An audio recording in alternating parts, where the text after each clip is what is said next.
حضرتك ما بتحبيش السحلب؟ بس انت تعالى اتفضل اتصور معانا. شوفي الاستاذ سر السحلب.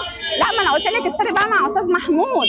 السحلب بقى الاصلي لما تيجي تعمليه اول ما بتحطيه في قلب كوبايه اللبن بيدوب على طول منها، تلاقيه بيدوب على طول، ما تقعدش تحاول معاه. السحلب السحلب بقى المغشوش ده ما بيدوبش الا بصعوبه، ده تعرفي ان هو مغشوش.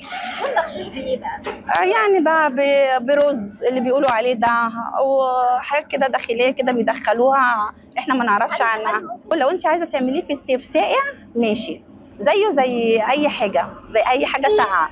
اما لو انت عايزه تعمليه في الشتاء زي ما قلت لحضرتك كده، ان انت بتجيبي كوبايه اللبن وعليها معلقه سحلب اللي هي الصغيره اللي هي بتاعت الشاي، وتحطيها عليها وتدوبيها وتحطيها على النار اكنك بتعملي قهوه بالظبط.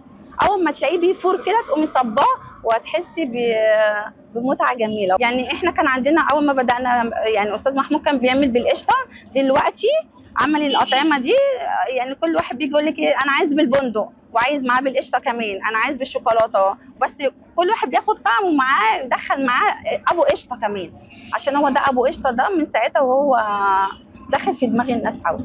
ده برضو سر استاذ محمود، هو اللي بيعمله، ما بيرضاش يعمله قصاد حد ابدا، اللي هو اللي بيعمله مع نفسه بالليل بعد ما كلنا بنمشي ويعمل لنفسه الاطعمه دي، لان دي الحاجه السخنه الوحيده اللي بتدي طاقه جامده قوي وفي شويه فيتامينات جامده. كفايه اللبن بس، كفايه ان انت بتاخدي وجبه لبن. يعني انت ممكن تديها لطفلك، انت عايزه تسقيه لبن ومش بيرضى يشرب لبن، ممكن تشربيه سحلب والكراميل والبندق.